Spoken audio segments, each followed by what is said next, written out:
Saya akan mengkagumi Gus Dur dari segi fikih. Ketika Gus Dur dilengsarkan dari presiden, yang paling saya kenang dan para ulama seluruh Indonesia, mungkin seluruh dunia mengenang adalah keberhasilan Gus Dur mengelola konflik itu tidak pertumpahan darah. Itu satu prestasi yang insya Allah jadi amal beliau, semoga mendapat ridhonya Allah Subhanahu wa Ta'ala. Karena yang paling dihindari oleh Islam sebisa mungkin adalah jangan ada darah menetes, apalagi hanya demi kekuasaan. Sehingga Rasulullah SAW sampai berdamai ketika terjadi tarik ulur di Sulhul Hudaybiyah. Saat itu Suhail bin Amr memberi sekian poin yang mendikte Rasulullah, semuanya merugikan Rasulullah. Tapi semuanya merugikan Rasulullah, tidak ada yang menguntungkan sama sekali. Tapi Rasulullah menuruti itu semua demi tidak pertumpahan darah. Padahal Suhail bin Amr zaman itu masih kafir. Sehingga menjadi fikih bahwa perdamaian itu harus kita jaga. Sampai ada ayat wa in janahu lisalmi fajnah laha wa tawakkal 'ala Allah. Jika mereka ingin damai, kamu harus menuruti itu. Sehingga damai itu pula yang zaman era Gus Wahid, ketika beliau menginginkan negara berdasar Islam, itu banyak di buku, termasuk beliau panitia 9 persiapan kemerdekaan, Pebuki, juga tadi Gus Salahuddin cerita. Beliau akhirnya kompromi juga dengan negara yang berbentuk Pancasila. Kemudian itu disosialisasikan era Muktamar Situbondo, yaitu Kiai Haji Ahmad Siddiq, didukung oleh Gus Dur karena zaman itu beliau kalah sepuh sama Kiai Haji Ahmad Siddiq. Jadi itu fikih yang saya menjadikan pengagum Gus Dur, karena ibadah Darul Mafasid Muqaddamun ala Jalbil Masalah adalah ibadah yang luar biasa.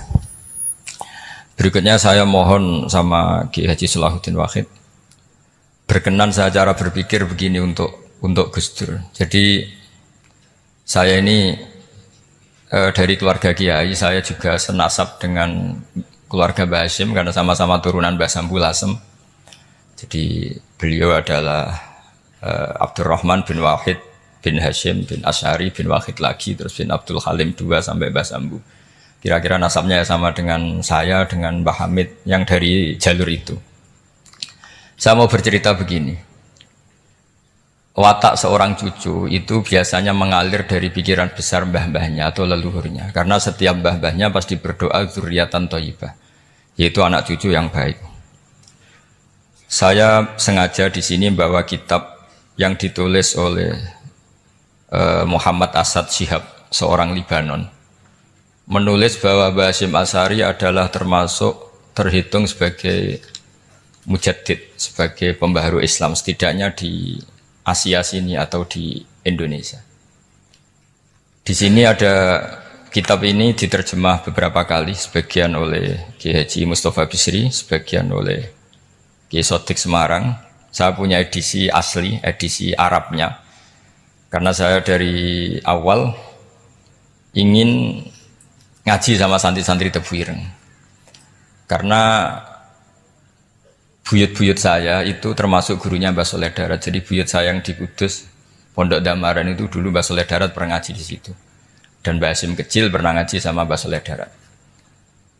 Dan tentu biasa itu dalam ilmu sanad. Guru-guru saya indukannya di Mbah Hasyim juga pernah ngaji beberapa ulama di Pantura. Dan saya pastikan di antara perilaku atau manhaj Mbah Hasyim adalah, ini saya baca guru-guru beliau, kemudian ada perilaku yang persis ditiru Gus Dur. Jadi itu bukan sekedar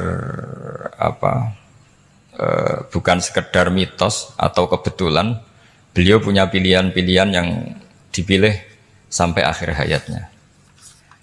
Di sini ada cerita proses Mbah Hasyim ngaji, kemudian pernah ada seorang Jerman mau belajar Islam sama Mbah Hasyim, kemudian ditemui beliau dengan sangat hangat. Ketika sudah mengenal Islam secara detail, ya saya ulang lagi, ketika sudah mengenal Islam secara detail, beliau menghentikan, kamu jangan tergesa-gesa, kata beliau, kamu harus menerima Islam ini secara al-bayyinah, secara argumentatif, secara logika yang benar, jangan karena terpaksa.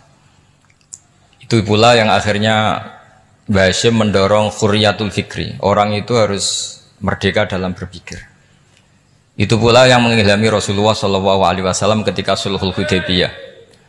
Orang kafir yang masuk Islam harus dikembalikan ke habitat kafir karena itu habitat asli. Karena rata-rata dulu suku Mekah zaman itu kafir semua. Tapi yang orang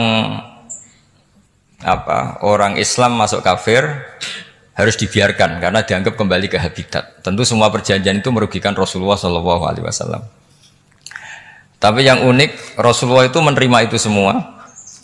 Kata Rasulullah, sudah perjanjian itu kita terima saja. Akhirnya perjanjian itu diterima. Kemudian tapi Nabi hanya minta satu hal. Orang kafir Quraisy tidak boleh melarang orang diskusi Islam. Akhirnya mereka diskusi tentang Tuhan, tentang agama, tentang macam-macam. Sehingga mereka akhirnya membandingkan, namanya punya Tuhan batu sama Tuhan yang disebut Muhammad. Tentu mereka masih jangkar pakai nama Muhammad. Mereka diskusi. Kalau kita punya Tuhan berhala, efeknya begini-begini. Kalau Tuhan kita banyak, efeknya gini-gini. Diskusi. Yatafawaduna fil hadis. Mereka diskusi secara terbuka. Terus fama ahadun ya'kilu syai'an illa dakhala fihi. Kemudian seseorang yang berpikir secara benar, yang mengenali Islam, pasti akan masuk Islam. Sehingga karena mereka diskusi bebas tanpa tekanan, akhirnya mereka memilih Islam. Dan selama mereka Islam, mereka akhirnya ikrar Islam sama ikrar cara sekarang ikrar, kemudian menjadi Muslim. Dan otomatis perjanjian itu dibatalkan. Makanya kata Imam Zuhri, guru Imam Malik, maka nafathun a'zuma fil Islam min sulhul Hudaybiyah. Enggak ada kemenangan Islam sehebat kemenangan dalam Hudaybiyah, yaitu orang berbebas berpikir. Kemudian kebebasan berpikir ini pasti mengarah ke mengaku yang benar, menanggalkan yang salah.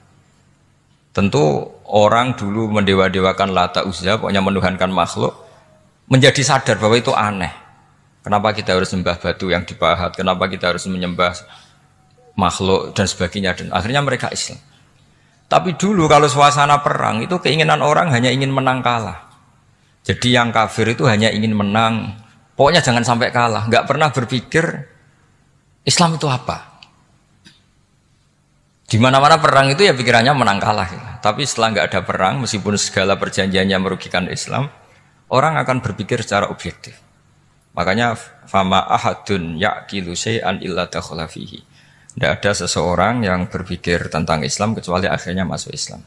Sehingga itu disebut maka nafathun a'zuma fil Islam min sulhul Hudaybiyah. Enggak ada futuhat yang sebesar sulhul Hudaybiyah. Ya, kitab ini namanya Wadi'ul Labinat Istiqlalil Indonesia. Mungkin santri Tebuireng mungkin lebih tahu ya, karena harusnya lebih tahu. Jadi kalau tahunya baru sekarang ya rodo innalillahi wa inna ilaihi rajiun. Jadi saya tidak perlu bangga lebih tahu karena memang seharusnya Anda lebih tahu. Kalau tidak ya keterlaluan. Ya namanya itu Wadi'ul Labinatil Istiqlal Al-Indonesia. Ini saya baca tapi ini demi Gus Dur, artinya bahwa pilihan-pilihan itu mulai ada zaman Mbah Hasyim Asy'ari. Saya baca satu-satu ya, mulai kredibilitas ilmu beliau, karena dalam Islam itu harus ada sanad.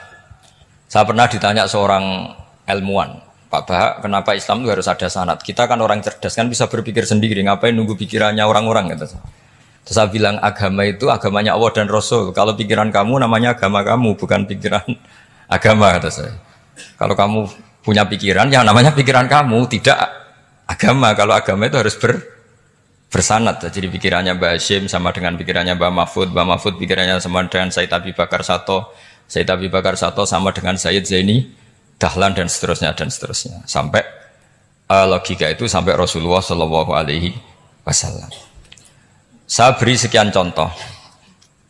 Pikiran yang kita ciptakan bisa salah, misalnya begini. Dulu misalnya Nabi pernah bersabda, al-qatil wal maqtul finnar, pembunuh yang dibunuh sama-sama neraka. Jadi idal taqal muslimani bisayfihima fal qatil wal maqtul finnar. Jika dua orang muslim bertemu sama-sama bawa pedang, Maka yang bunuh maupun yang dibunuh itu sama-sama masuk neraka. Makanya kita harus syukur sekali Indonesia itu paling menghindari membunuh, karena kalau sesama muslim membunuh itu ancamannya berat, sama-sama masuk neraka. Bukan sekedar diboyong dari pondok Tebu Ireng, itu neraka gitu. Kalau dibayang pondok gampang itu, nanti mondok lain gampang. Terus logika sahabat begini, hadza al-qatil fama balu maktul. Oke ya Rasulullah, kalau al-qatil masuk neraka namanya pembunuh, oke kita terima. Tapi fama balul maktul, lalu dosanya yang terbunuh itu apa? Wong dia korban kok dia dibunuh? Apa jawabannya Rasulullah Shallallahu Alaihi Wasallam? Jawabannya innahu kana harison ala qatli sahibi. Sebetulnya dia juga mentalnya pembunuh, cuma nasibnya terbunuh. Jadi seperti misalnya sampean hasut saya, itu nggak perlu disakeni. Sebenarnya sampean yang inginnya ya menggusur saya, cuma nasibnya tergusur gitu. Makanya kalau ada orang rebutan pacar kok kalah itu udah usah disakeni. Sebenarnya mentalnya dia perebut gitu. Cuma nasibnya kalah gitu loh. Jadi apa ya? Ya tadi. Ya ini penting ya, penting sekali. Itu jadi sebetulnya ketika duel itu semuanya kan mentalnya pembunuh. Maka dia nasib saja sebagai maktul, tapi mentalnya pembunuh. Karena dia mentalnya, niatnya, komitmennya pembunuh, maka dia sama-sama di neraka. Maktul itu fakta, faktanya terbunuh, tapi mentalnya pembunuh. Sehingga hukumannya sebagai pembunuh. Sama kalau sampean berebut itu mentalnya ya perebut. Cuma nasibnya kalah atau terebut. Itu soal nasib.